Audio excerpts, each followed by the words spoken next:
Hello and welcome to Sleepy Tales by John. Tonight we'll gently explore the strange and beautiful landscape of personality. It is the quiet gathering of traits, memories, and emotions that have accompanied you throughout your life, shaping a person who cannot be replaced. Personality is like the fingerprint of the mind, distinct enough to recognize, yet never willing to stay completely still. If you've ever wondered why you react quickly to some things, but slowly to others, why at times the world feels expansive and at other times it seems to shrink, the answer is rarely found in a single moment. It lies in the way genes, experience, and the brain work together over time. Part of personality is written into heredity. From tendencies of attention and emotional processing to sensitivity to stress, but this is not a sentence. It is only an initial sketch. Throughout life, significant moments. A relationship, a turning point, a period of growth. Continue to adjust that sketch. The brain learns. Neural connections change. Some responses are reinforced, others soften. Modern science is gradually uncovering how these processes unfold, from the molecular level to memory, from the activity of neurons to very human feelings like confidence, anxiety, or empathy. This video was not created to categorize or fix personality. Our goal tonight is much simpler: to understand so things can feel lighter.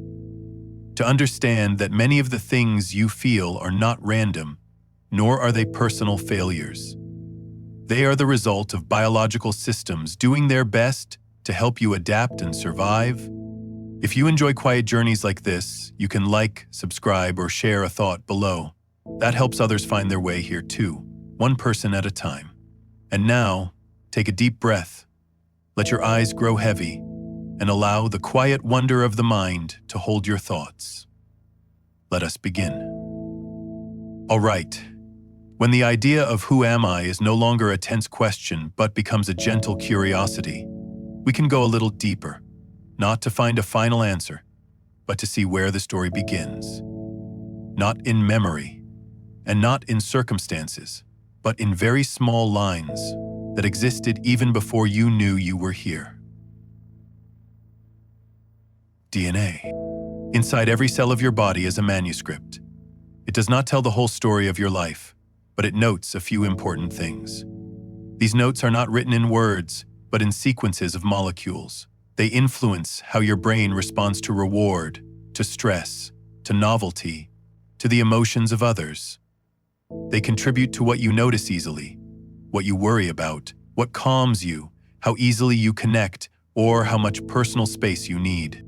Science calls this genetics, but it works far more subtly than the idea that everything is predetermined. There is no single gene that decides whether you are introverted or extroverted, anxious or optimistic. Instead, there are many tiny variations, each contributing just a little, like individual musical notes. When those notes come together, they form a background melody, not loud, but always present. For example, some people are born with brain systems that are more sensitive to dopamine, the chemical linked to reward and motivation. They tend to be easily excited by novelty, drawn to intense experiences, and energized by exploration. Others have serotonin systems that function differently, making them more stable, more cautious, or more sensitive to emotional imbalance. None of these configurations are better or worse. They are simply different arrangements. The most important, and perhaps most comforting, point is this: those genetic notes are not a verdict. They do not say you will always be this way. They only suggest where your nervous system might begin, like an instrument tuned in a particular way. But the music you play, the tempo you choose, and the feeling you bring into it all remain part of lived experience. Modern science shows that genes do not operate in a vacuum. They always need an environment to be read. An environment here is not just where you grow up, but relationships, habits, sleep, stress levels, and even very small moments in daily life. Genes may suggest the rhythm, but life itself decides how the song is played. There is a special kind of relief in understanding this. It allows you to look at your familiar reactions: anxiety, caution, enthusiasm, or the need to be alone, not as personal flaws. They are the outcomes of a biological system working as designed, trying to help you adapt to the world as best it could at that time. And like all biological systems, it can learn, not through force, but through repeated exposure to safety. When the environment changes, gene expression changes too. The notes in the manuscript don't disappear, but they can be read more softly, more loudly, or even skipped in certain situations. This explains why the same person at different stages of life can seem to soften or open up, not because they have become someone else, but because their nervous system is operating in a different context, less threatening, more supportive, or simply richer in experience, so it no longer needs to react as quickly as before. Tonight, the genetic manuscript does not appear as something to analyze in detail. It appears as an old layer of information, present, but not rigid.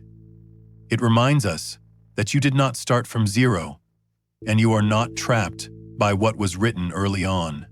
You stand in the middle, where inheritance meets the present, and the future is still being written. As you lie here now, billions of cells in your body may still be reading that manuscript in ways suited to the current moment. If you are safe, they read it more openly. If you are tired, they read it in a more energy-saving way. There is no mistake here, only adaptation. Perhaps the greatest gift of the science of personality genetics is not an answer to who am I, but kindness toward yourself. Understanding that some tendencies were not chosen by you, and understanding that you still have space to adjust, to learn, to rest, and to live in a rhythm that fits you more gently. From stepping into the quiet map of the mind to seeing the tiny lines written in every cell, the story opens without heaviness. It doesn't demand change. It simply invites you to look again, with less judgment and more curiosity. So if genes are only tiny lines of text, then who decides whether they are read loudly or softly, emphasized or passed over? The answer is close. It lies in the experiences you have lived, are living, and will continue to live. Here, the story drifts gently into an even deeper layer, one science calls by a fairly new but easy-to-imagine name, epigenetics. Imagine genes as the lighting system in a large house. Every room already has its bulbs installed.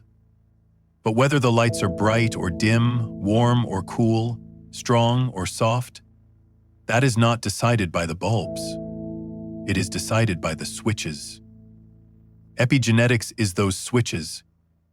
They do not change the genetic text or rewrite the manuscript. They simply adjust how it is read. Science shows that very ordinary experiences, how you were cared for as a child, prolonged stress, safety in relationships, sleep habits, even nutrition, can influence these switches. Some genes are turned up, others are turned down. And this happens continuously, quietly, without asking for your attention. What makes epigenetics special and deeply reassuring is its flexibility. Unlike DNA sequences, which are relatively stable, epigenetic marks can change over time. This means your personality is not only the result of inheritance, but an ongoing conversation between what you carried from the past and what you are experiencing now. For example, someone raised in an unstable environment may develop a nervous system that is constantly alert. Genes related to stress response may be switched on more often. This is not a flaw. It is biology protecting life under difficult conditions. But if later that person enters safer relationships and a steadier rhythm of life, those switches can gradually adjust. Reactions slow, emotions soften, not because the genes disappeared, but because the way they are read has changed. Epigenetics helps us understand why two people with very similar genes, even identical twins, can develop distinct personalities when raised in different contexts. The same manuscript, read in different climates, produces different tones. Some lines are read in warm sunlight, others in cold wind. No reading is wrong. Each is appropriate to its moment. This offers a gentle way of seeing yourself. When you realize that many familiar reactions, worry, tension, withdrawal, or the search for stimulation, may be the result of switches turned on long ago, you no longer need to blame yourself. You can see them as traces of a system that once worked hard to adapt. And because it is a living system, it keeps learning. New experiences do not erase the old ones, they add layers of adjustment. A safe friendship can soften vigilance genes. Meaningful work can strengthen motivation and connection networks. Regular sleep can quiet an overactive stress system. These changes do not happen instantly. They happen slowly, like dimming harsh light into something softer. Epigenetics doesn't appear here as a concept to memorize. It appears as a scientific whisper that what you've lived has left not only memories in your mind, but subtle marks in how your body operates. And so, what you are living now, right now, continues to shape how those marks are expressed. There is deep comfort in knowing personality is not sealed. It is like a piece of music played every day with the same theme, but with rhythms and intensities that can shift. Epigenetic switches don't promise total transformation. They simply allow what is too loud to quiet down and what is too faint to come into gentle focus. As you lie here listening, your nervous system may be receiving signals that the environment is safe. Your breathing slows. The body doesn't need to stay on guard. In that context, stress switches may turn their volume down. Without effort, without willpower, just because the conditions allow it. Epigenetics also reminds us that self-care is not an abstract idea. It has a very real biological foundation. Every time you rest at the right moment, every time you are heard, every time you allow yourself not to react immediately, you give the body a chance to read the manuscript more gently. From this perspective, personality is no longer a label, it becomes a process, a flow between what was inherited and what is being lived. You don't need to fix yourself.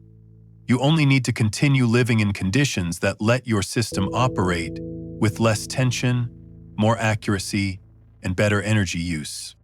So if genes can be shaped by experience, if a manuscript can be read in many ways, then what happens when two people begin with the same manuscript but grow up in two different worlds? That question led science to one of the quietest and most fascinating stories of personality. The story of twins raised apart. Imagine two clocks crafted from the same mold, with identical gears and initial precision. Then place them in two different rooms. One hangs in a bright, lively space. The other rests in a quiet, unchanging one. Time passes, gears turn, and remarkably, when compared later, they still tick to a similar rhythm. Not perfectly identical, but similar enough to make us pause. For decades, scientists have followed identical twins raised in different families, not to seek spectacle but to patiently observe what repeats and what diverges. The results often surprise and also reassure. Some twins, despite years apart, share strikingly similar preferences. They choose similar professions, react emotionally in similar ways to stress, sometimes even make very specific, overlapping choices, from favorite foods to leisure habits to how they handle conflict. These similarities need little explanation. They are traces of a shared biological framework, neural networks built from the same initial blueprint. But the story doesn't end there. On closer observation, science also finds subtle yet clear differences. One twin may be more socially open, the other more reserved. One may take risks more easily, the other act cautiously. These differences don't contradict genetics. They reveal the real influence of environment.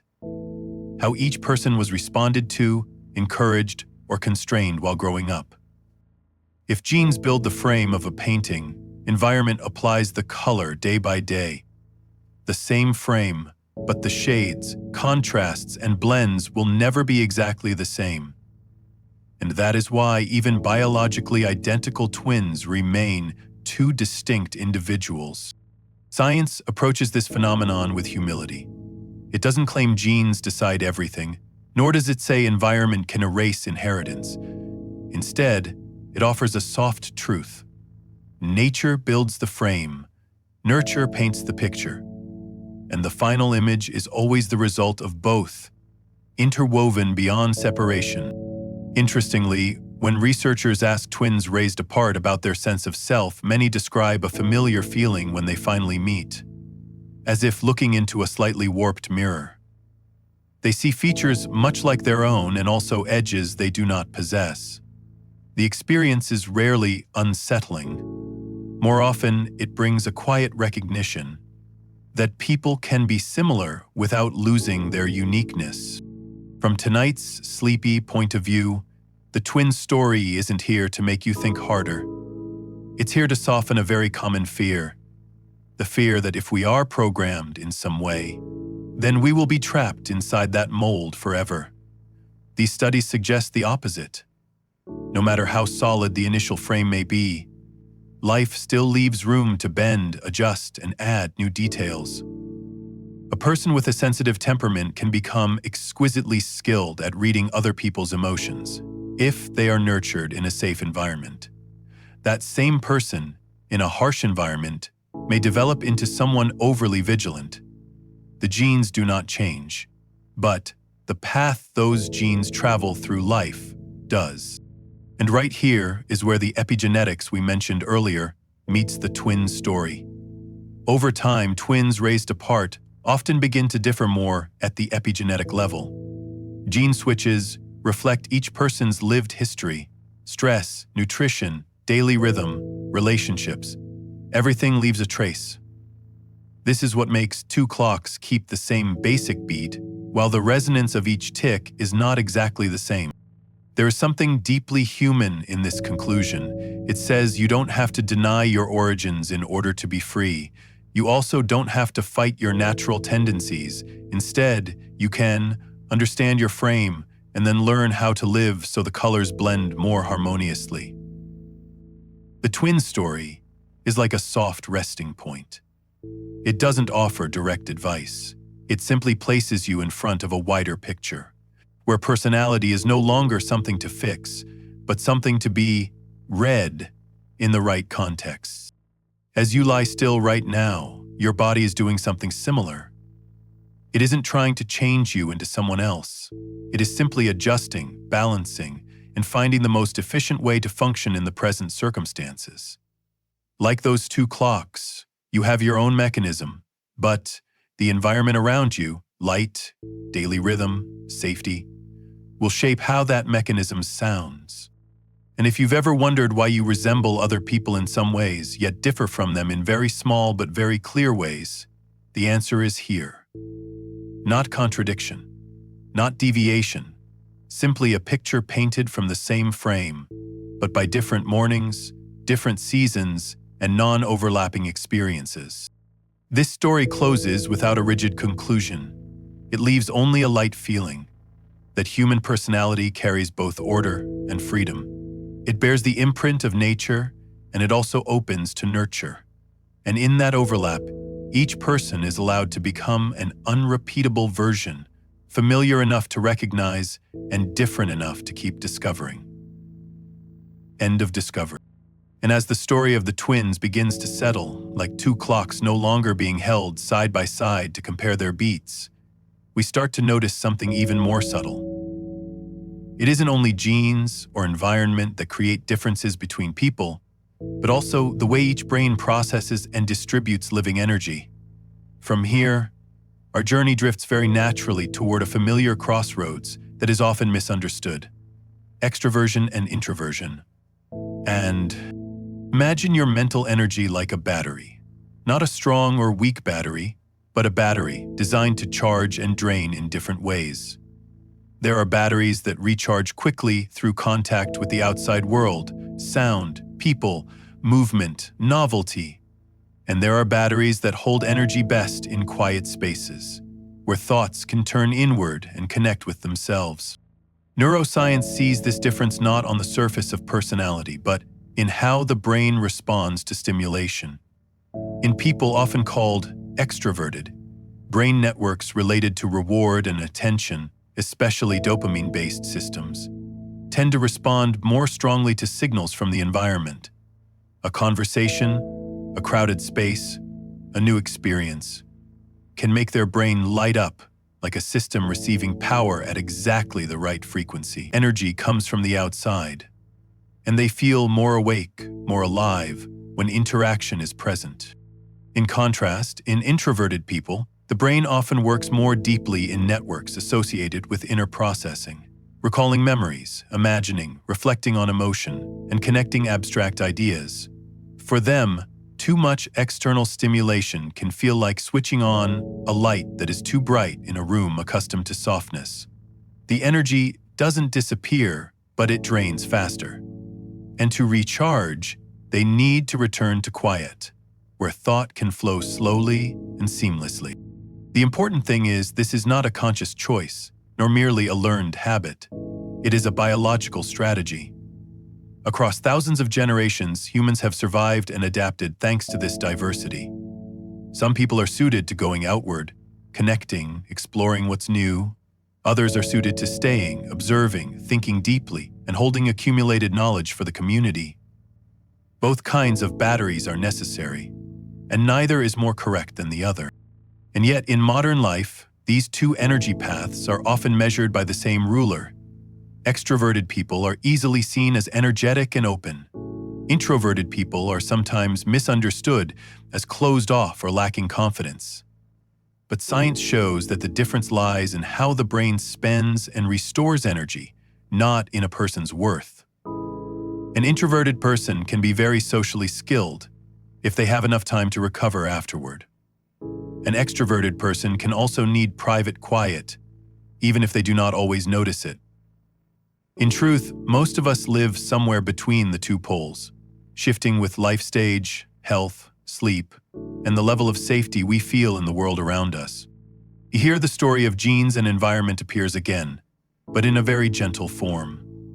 Certain genetic variants linked to dopamine and serotonin may make the brain more or less sensitive to stimulation. Life experience, such as growing up in a loud environment or a quiet one, can amplify or soften those tendencies. But nothing is entirely fixed. The brain is a learning system, and energy strategies can also be adjusted, to some extent, over time. This explains why there are days you want to be in a crowd, and other days you only want to withdraw. Not because you changed personality, but because your nervous system is responding to present needs. Under prolonged stress, many people, even extroverts, will need quiet to recover. Under prolonged lack of connection, even introverts may find themselves craving a warm conversation. In tonight's slow, soothing rhythm, you don't need to label yourself. Extroversion and introversion are not rigid identities. They are more like two ways of spending energy, two parallel paths the brain can take to maintain balance. When you understand this, many inner conflicts begin to soften. You don't have to force yourself to become someone else. You only need to live a little more in tune with your own energy rhythm. There is a very real relief in that awareness. It says that if you feel tired after a long social evening, it isn't because you are weak. If you feel bored after being alone too long, it isn't because you lack depth. It is simply that your battery needs to be charged in its familiar way. And like every other biological system we've mentioned, from genes to epigenetics to the twin clocks, these two energy paths do not exist separately. They intersect, support, and compensate for each other. A person can learn to step outward when connection is needed and learn to turn inward when recovery is needed. Science does not ask you to choose a side. It simply invites you to understand the mechanism. As you lie still now, your battery may be in deep charge mode.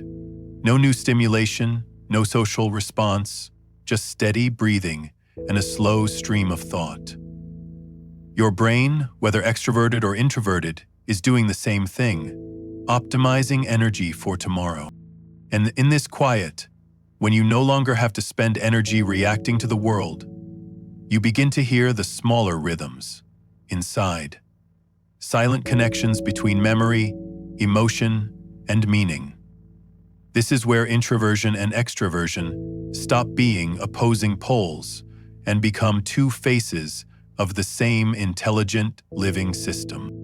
Now, as your energy rhythm has been set down, like a battery that has finally found the right outlet, your mind begins to do what it always does best whenever it is no longer required to react. It wanders. Not chaotic wandering, but a very natural, very biological movement. From here, our story drifts smoothly into another space in the brain, one that requires no effort, no sharp focus. One science calls by a simple name, the default mode network. In moments when you are not trying to concentrate on anything specific, when your gaze is unfocused, when thoughts drift as slowly as mist, the default mode network becomes more active. This is not the brain's lazy state, as people once believed. On the contrary, it is a deep processing mode, where the mind turns inward to connect, organize, and retell the story of yourself. Imagine the default mode network as an inner cinema. No big screen, no rows of seats, only a very private stream of images. In that cinema, old memories replay out of order. Small fragments, a sentence, a face, a feeling that once passed through are stitched together in a new way.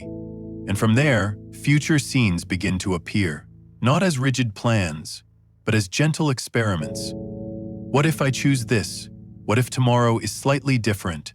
Science recognizes this as the workshop of creativity and empathy. People with rich imagination, writing, art, or a deep ability to understand others' feelings often have a default mode network that is flexible and well-connected. When we relax, the brain does not stop working. It simply works in a way that doesn't demand social energy, doesn't require immediate feedback. That explains why some of the best ideas arrive when we are showering, lying down, or staring out a window without thinking of anything in particular.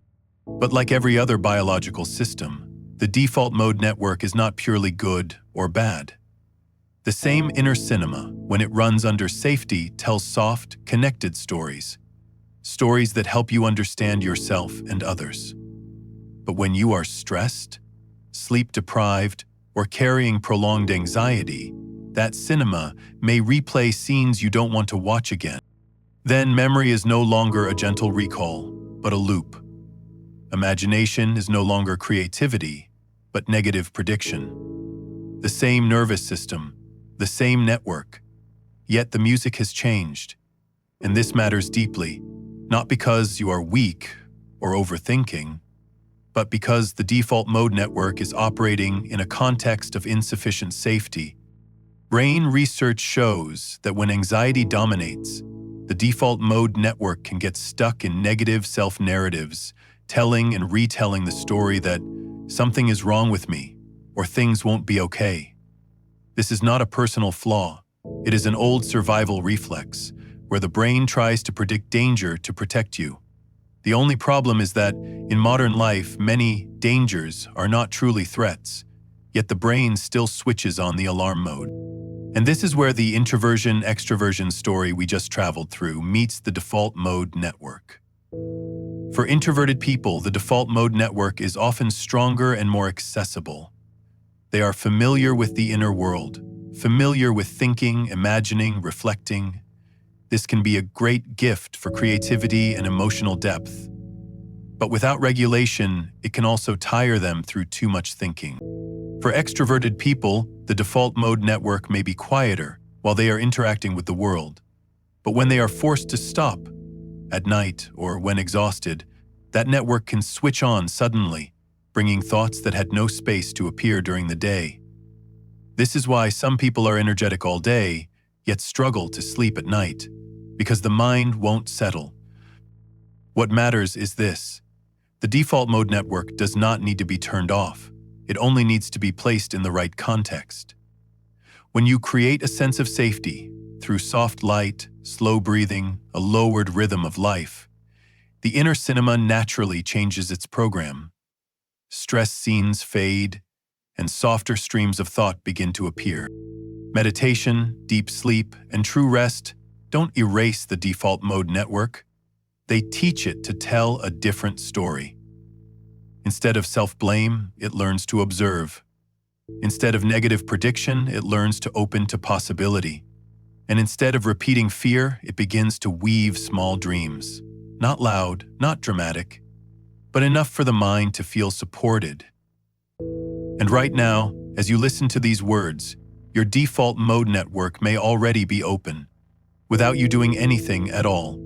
All you have to do is not force yourself to think your way to an answer. Images may come and go. A thought may begin, then dissolve before it becomes a sentence. That is not distraction. That is simply the brain working in its most natural way. Science calls this inner narrative. But you don't need to remember the term. You only need to know that your mind has its own place to weave the story of your life. And when that place is nourished by safety, rest, and gentleness, it will tell stories that feel less heavy, more spacious, and more compassionate toward you. As this thought settles, you don't need to hold it. Let it drift like the final image of a slow film, as the screen darkens and the sound grows small. The default mode network will continue working, but in its own rhythm. And within that quiet background, your mind is preparing for an even deeper layer, where emotion, biology, and rest begin to merge. In neuroscience, emotional tone is not a specific feeling like happiness or sadness. It is more like the background light of a room. When that light is warm and steady, everything in the room looks gentler. When the light is cold or flickering, the same object can feel harder to look at. That background light is shaped largely by familiar neurotransmitters, serotonin and dopamine. Serotonin is often described as linked to stability and a sense of safety.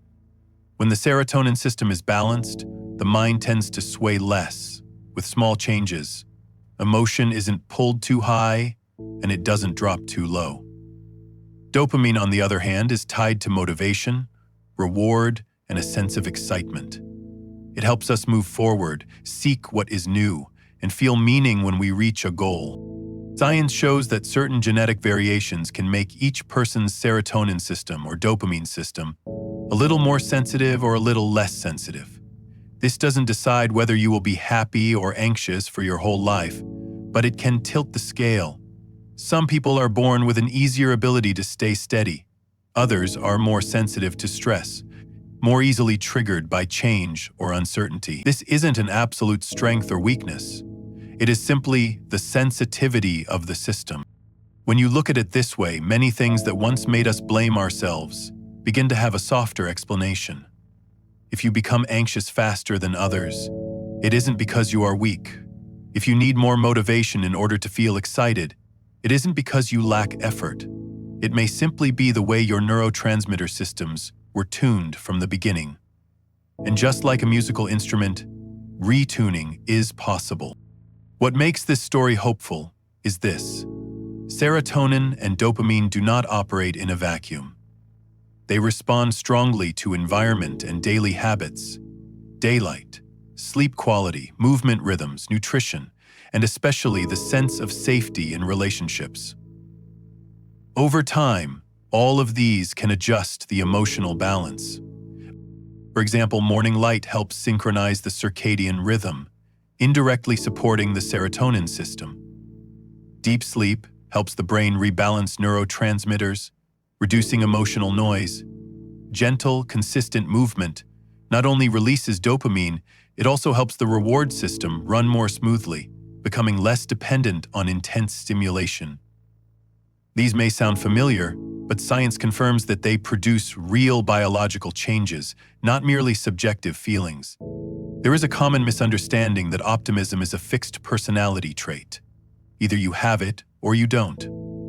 But from a neuroscience perspective, optimism is closer to a maintained state than an unchanging gift.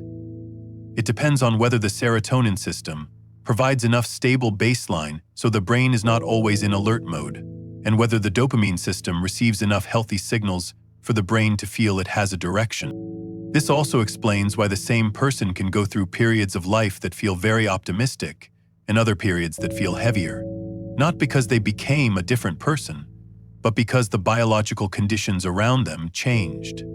Prolonged stress can weaken the serotonin system. Sleep deprivation makes dopamine respond less accurately.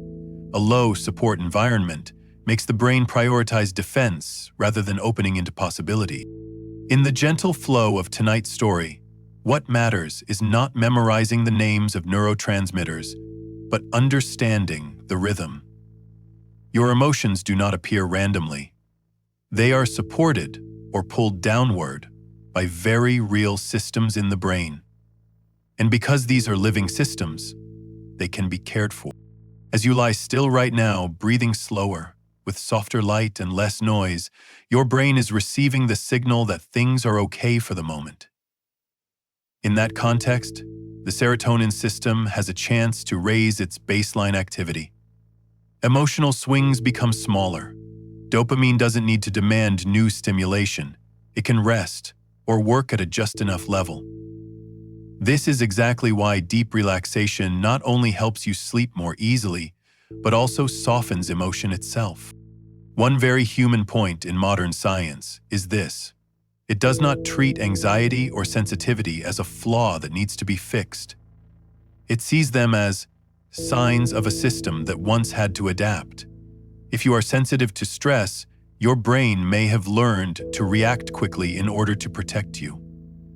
If you find it hard to maintain optimism, your reward system may once have been overloaded or lacked stable signals. When you understand this, you no longer need to force yourself to think positive. You only need to create conditions. And those conditions are sometimes very small. A nourishing meal, a morning with sunlight, a safe conversation, a consistent bedtime routine. These things do not change emotion instantly, but they adjust the biological foundation little by little. Like turning the dimmer in a room without needing to replace the light bulb. And just like the default mode network we spoke about earlier, emotional tone does not exist on its own. It continuously interacts with thoughts, memories, and the inner story you tell yourself. When the emotional base is calm, the inner cinema plays gentler scenes. When the base is tense, that same cinema repeats fear more easily. This is not a hopeless loop. It is a loop that can be slowed down. In the style of Sleepy Tales by John, science does not stand above you to judge. It stands beside you to explain. It says, if you are tired of your own emotions, that does not mean you are broken. It may simply mean your system needs a different kind of care. And right now, when you don't have to react to the world, when no one demands that you be happy or be strong, your emotional tone can naturally find its way back toward a more neutral place. No effort, no goal, just enough safety to rest. Notice how, when you relax your jaw, drop your shoulders, and let your breath flow evenly, the emotional background may soften a little, not into radiant happiness, but into just enough ease. That is where the brain functions best, where optimism does not have to strain, and anxiety does not have to disappear completely. And when that emotional tone has softened, when the background light in your inner room becomes steadier, we begin to notice something very delicate. Sometimes you don't need a huge change to become a different person. Many differences in personality don't come from dramatic turns, but from tiny micro-adjustments, quiet and nearly invisible unless you slow down enough to see them. From here, the story drifts into a deeper layer of science, where one very small change can be enough to create the unique character of each person. In the language of genetics, there are changes so small we could call them one letter being different. not adding or removing whole long sections, not rewriting the manuscript, just one character replaced. But for the brain and nervous system, a change like that can sometimes be enough to adjust the sensitivity of the whole system. Science has observed this in many very specific ways. Just a slight difference in how genes related to serotonin or dopamine are coded can make someone more sensitive to fear, or more excited by novelty, or more easily drawn into social interaction than someone else. Not because they chose it, but because their nervous system responds to signals in a slightly different way. From the outside, these differences are sometimes given big names: courage, caution, curiosity, reserve.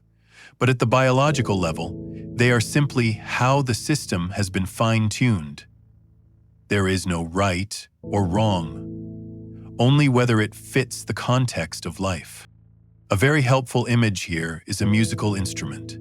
Two guitars can be made from the same type of wood, the same size, with the same strings. But if you tune them slightly differently, the sound will no longer be identical. One will ring bright and clear, the other will sound deep and warm. Neither is better, they simply suit different kinds of music.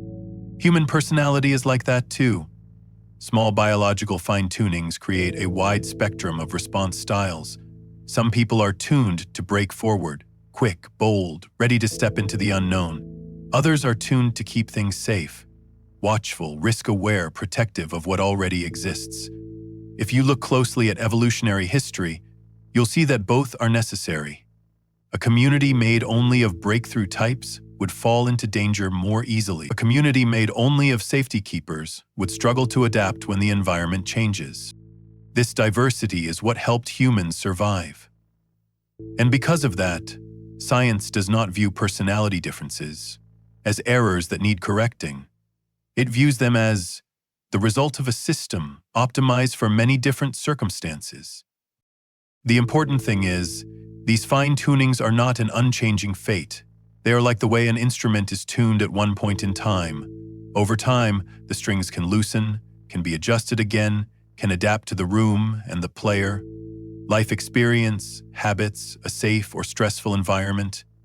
Everything can fine-tune the system again, even if it never completely erases the original imprint. That brings a very gentle kind of relief. It says you don't need to become someone else in order to live better. You only need to understand how you are tuned and learn to play a piece of music that fits you more naturally. If you are sensitive, perhaps you are tuned to hear the very small notes other people miss. That can tire you, but it can also make you refined. If you are drawn to risk, perhaps you are tuned to respond quickly to opportunity. That can make you stumble, but it can also carry you into new places. Science does not ask you to cut away any part of who you are. It only suggests that, when you understand these micro-adjustments, you can adjust your pace of living to match. Sensitive people need more quiet. People who crave stimulation need more healthy movement. No one is wrong. The needs are simply different. In this lullaby-like narration, what matters is not labeling yourself, but reducing self-blame. Many people grow up feeling they are too much of this, or not enough of that. But through the lens of science, we can see that most of those too much and not enough feelings are simply a system operating in its natural way, inside an environment that may not have fully suited it. An environment is not only a place, it is rhythm, how we rest, the relationships around us, the level of safety the nervous system feels each day. When the environment changes, those small fine-tunings in the brain begin to show their helpful sides, instead of becoming a burden. Right now, as you lie still and don't have to react to anyone, your nervous system is in its most adjustable state, not to turn you into someone else, but to bring you back to your own rhythm. Those small calibrations, sensitivity, openness, vigilance, can pause for a while or soften their activity. And if you notice, you may realize this. When stress is gone, the traits that once bothered you about yourself also soften. Sensitivity becomes a refined ability to feel. Caution becomes steadiness. Curiosity becomes the joy of discovery, rather than the pressure to always move forward. This story does not close with advice. It simply places you inside a wider frame, where personality is no longer a box, but a continuous spectrum of biological fine-tuning and lived experience. And within that spectrum, you do not need to stand at the best point. You only need to stand at the point that fits you best in this moment. As that thought dissolves, you don't need to hold on to it. It will drift away like the sound of an instrument just tuned, ringing softly, then settling into quiet.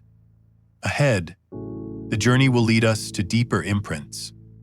What childhood leaves inside the nervous system, and how the brain learns to stand guard or to relax. But that is the next story. For now, let those fine-tunings inside you rest. No need to change. No need to fix. Only let the system return to the most balanced state of the night. And when those tiny micro-adjustments have been seen as a natural part of how each person is tuned, the story moves one step further, very slow, very deep, into early imprints left by time.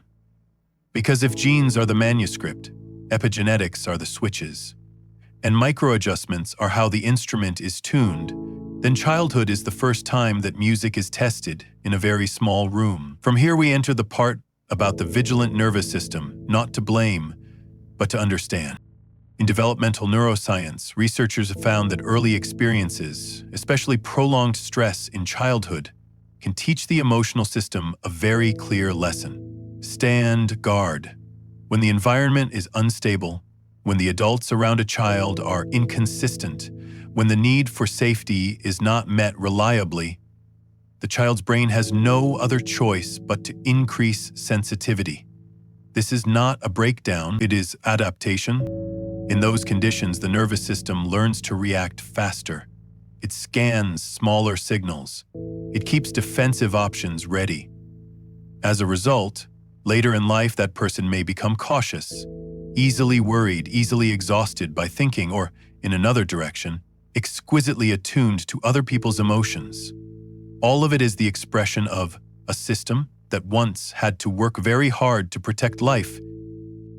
The important thing is, the brain does not distinguish big stress and small stress the way adults often imagine. For a child, not knowing who will take care of them today, or not being able to predict how an adult will respond, can create a deep sense of uncertainty. And when uncertainty lasts, the nervous system learns to treat vigilance as the default state. But the story does not end there. Science also shows that a safe relationship, even if it arrives later, can teach the nervous system trust again. It does not need to be perfect, only consistent. Someone who listens without judgment, a steady presence, the feeling of being seen. These seemingly small things can turn down the volume of vigilance over time. The mechanism behind this is the brain's capacity to change, neuroplasticity. The brain does not freeze after childhood. It keeps learning throughout life, especially learning about safety and threat. When the present environment becomes stable enough, the networks that once surged high for defense can be adjusted. They do not vanish, but they soften. So if you notice that you startle easily, worry ahead, or read other people's emotions very quickly, that does not necessarily mean it is a bad trait. It may be the imprint of an early storm. And in many cases, that very imprint carries special abilities, empathy, sensitivity, and unusually deep understanding of people. Science calls this transforming the imprint. When the context changes, what once felt like a burden can become strength. The person who learned to stand guard well can become a strong protector. The person who became sensitive to pain can become someone who knows how to care. Not because they chose it, but because their nervous system learned those skills very early. However, transformation does not happen by sheer willpower. It happens through conditions. Those conditions include enough sleep, a slower rhythm of living, safe relationships, and especially self-compassion. When you stop blaming yourself for old reactions, the nervous system receives a very clear signal. The danger has passed. And when that signal is repeated enough times, the system begins to lower its guard. There is a common misunderstanding that to heal childhood, we must go back and revisit every detail. Science suggests that what matters more is repeated experiences of safety in the present. Each time you are truly listened to, each time you allow yourself to rest, each time you don't force yourself to be okay, those are the moments when the nervous system learns a new lesson again. Right now, as you listen and nothing is demanding a reaction from you, your nervous system may be in a state of receiving, not to analyze, but to sense. Tonight is safe. In that state, the vigilance networks can loosen a little. Not completely, but enough for you to breathe more deeply. And when you breathe deeply, your body sends a signal back up to the brain. We're okay. This isn't a miracle. This is two-way biology. Safety doesn't come only from thoughts. It comes from breathing rhythm, heart rhythm, and quiet presence. If you grew up in a storm, this may take time. But time here isn't passive, waiting. It is time lived inside the right conditions. And each calm night like this, when you let yourself rest without standing guard, is a small brick laid back into trust. The story of childhood imprints doesn't end by erasing the past. It ends by placing the past in its proper place. So you no longer have to carry it like a constant warning, but like a piece of history that has finished the job it once had to do. And when the nervous system is finally allowed to lower its guard, when safety is no longer a distant luxury, but becomes a real biological state, the body naturally reaches for two of its most familiar mechanisms to keep that gentleness from dissolving.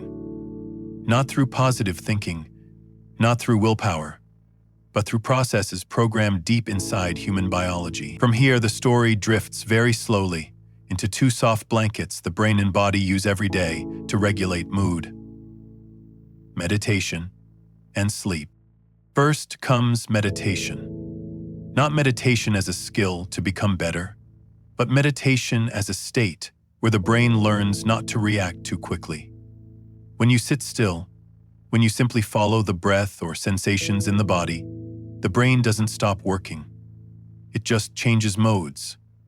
The networks that constantly activate to evaluate, judge, predict, so useful during the day, turn their volume down. In their place, regions involved in sustained attention, emotional regulation, and compassion become clearer. Brain imaging studies show that in long-term meditators, certain areas of the brain actually become thicker. Not in a crude way, but because neural connections are reinforced, especially the regions that help us pause before impulsive reactions and help us notice emotion arising without being swept away by it. This matters deeply for temperament. It doesn't turn you into someone who is calm all the time. It simply helps widen the space between emotion and reaction. Just a little. And that just a little creates a huge difference. When that space appears, you no longer have to react out of the momentum of a vigilant nervous system. You gain one extra beat to choose how to respond. For someone who grew up in a storm, that beat can feel like a small exit, where the body relearns, I don't have to react immediately in order to be safe. Meditation doesn't erase old imprints. It teaches the brain a parallel path, a path where feelings can come and go without dragging the whole body into tension. Over time, that path becomes more familiar. Not because you force it, but because the brain always chooses the more energy-efficient path when it can. Sleep is different. If meditation is gentle training while awake, sleep is the mandatory maintenance shift the brain cannot skip. When you sleep deeply, the brain enters precise cycles. In those cycles, growth hormone is released to repair tissue. The immune system reviews unusual signals. And most importantly, the brain runs a process science often describes as chemical cleaning. In deep sleep, the glymphatic system expands. The spaces between cells widen, allowing cerebrospinal fluid to wash away waste that builds up through the day, molecules linked to stress, fatigue, and mental clutter. This isn't metaphor. It is a physical mechanism that can be measured. And when it runs well, you wake up with a lighter mind and steadier emotions, even if nothing particularly good happened. Or sleep, on the other hand, doesn't just make you sleepy. It reduces empathy, increases impulsive reactions, and nudges the brain toward more negative interpretations. When sleep is lacking, the amygdala, the center for strong emotional responses, reacts more intensely, while the frontal control regions weaken. That's why the same problem feels so much heavier when you're sleep deprived. And that isn't because your personality got worse. It is pure biology. A tired brain becomes a defensive brain. A defensive brain makes emotions sharper. When you understand this, you don't have to blame yourself for being irritable after a short night. You only need to recognize the brain needs maintenance. Here, the story opens into another fascinating branch, the gut-brain axis. Science increasingly sees that the microbiome doesn't only help digestion. It is like a small choir sending continuous signals to the brain through the vagus nerve, hormones, and the immune system. A balanced microbiome can support serotonin production, reduce baseline inflammation, and contribute to emotional stability. This means what you eat, your daily rhythm, and prolonged stress all influence temperament, not only through thoughts, but through very real chemistry. When sleep is steady, nourishment is sufficient, and life isn't constantly strained, that choir plays more harmonious notes. And when it is harmonious, the brain finds balance more easily. Meditation and sleep meet at one crucial point. Both send safety signals into the nervous system. Meditation does it while you're awake by reducing reactivity. Sleep does it when you don't have to do anything at all by repairing from within. Neither requires you to become someone else. They only require time and permission. Meditation is not a task. Sleep is not a reward for doing the day well. They are basic conditions for personality to run in its true rhythm. A person who doesn't sleep enough, who isn't allowed to rest, cannot express their real nature clearly. A person who sleeps deeply and rests regularly will notice the softer corners of their temperament naturally appearing. Right now, as you listen, and you don't have to do anything, you are already very close to what meditation and sleep bring. The breath slows, the shoulders drop, the heartbeat steadies. This isn't coincidence. This is the body switching modes.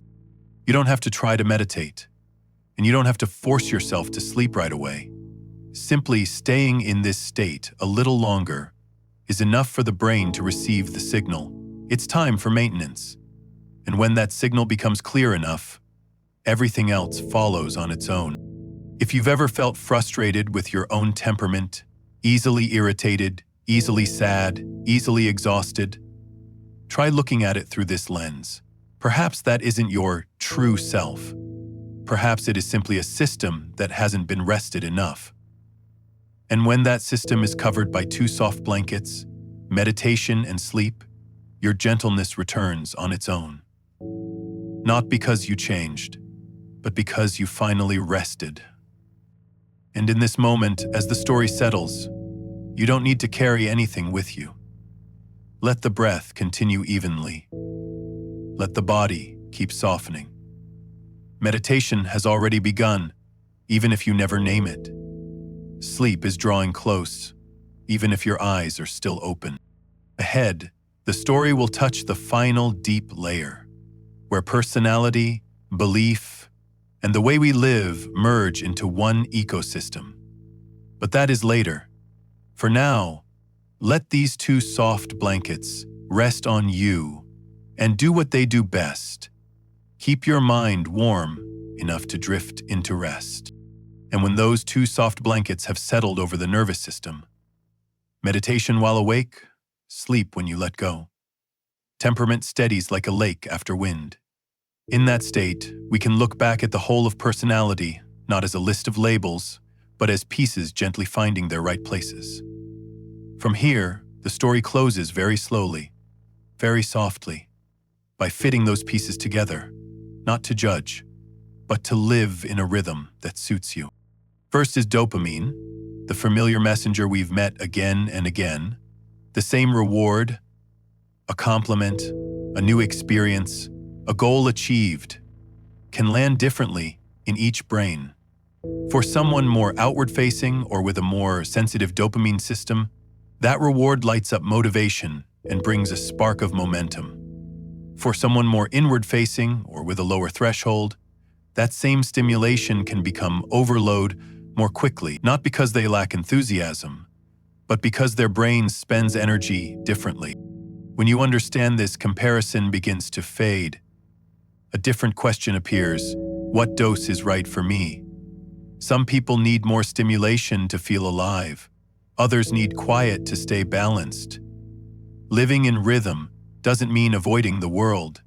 It means choosing the right tempo of contact, so dopamine doesn't pull you too far from steadiness. Then there is conscientiousness, the tendency toward planning, discipline, and responsibility. This piece helps us build, maintain, and finish. But without rest, that same piece can turn into inner pressure. Conscientious minds often carry not enough, do better, and guilt around resting. Science suggests that for this temperament, setting clear boundaries for rest is an indulgence. It's the condition that lets the best side emerge: reliability, stability, and long-term strength. Then comes openness, the tendency toward wide connections, imagination, and creativity. An open mind is like a broad network where ideas touch easily. It can bring fast learning and deep sensitivity, but without a supportive structure, it can slide into scatter and fatigue from too many streams of thought. For this piece, living in rhythm means weaving freedom with gentle anchors, space for creativity, and a steady return point. Neuroticism is often misunderstood. It isn't weakness, it is strong emotional memory. A neurotic-leaning brain registers feeling more sharply and holds it longer. That can create sensitivity to danger and quicker worry, but it can also create depth, a refined awareness of self and others.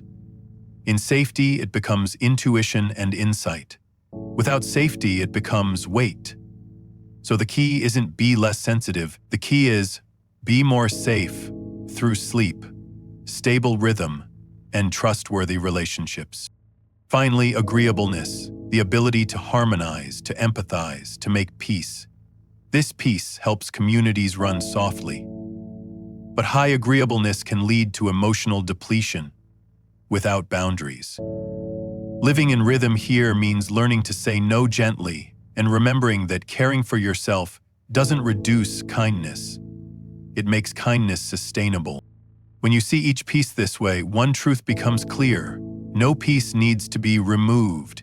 Each one carries biological and social value. The issue isn't the piece, the issue is how it's arranged inside daily life. When environment, rhythm, and rest fit, the pieces naturally interlock. When they don't, the pieces collide and exhaust you. Perfect. So science doesn't tell you to change your personality, it invites you to change your life so it fits your personality. Introverts need recovery space, extroverts need healthy connection, the disciplined need guilt-free rest, the creative need gentle structure, the sensitive need safety, the peacemakers need boundaries. And above all, science whispers something soft. Personality isn't a box. It doesn't lock you into one fixed shape. It is more like a river, with fast stretches and slow stretches, bends and still water. A river doesn't have to change direction to become better. It only needs fewer stones. Those stones are often lack of sleep, prolonged stress, self-blame, and living against your rhythm. When they're moved aside, the river runs smoother. No dramatic effort, just understanding, rest, and gentleness toward yourself. Right now, you don't need to remember the terms. The message has already arrived.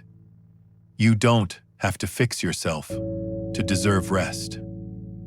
You rest so you can be yourself in a truer rhythm. Let that thought fade like a night lamp dimming. Your river of personality still flows, but now it has more room. No direction needed, no goal required, only quiet flow. And as you drift towards sleep, every piece remains. Genes, experience, emotion, circadian rhythm. But none of it needs you to hold it. Your body and mind know how to do their work. Tonight, you don't need to understand anything more. Just let the river carry you, slowly, safely, into deeper sleep, where each piece can settle into place, at least until morning. Good night.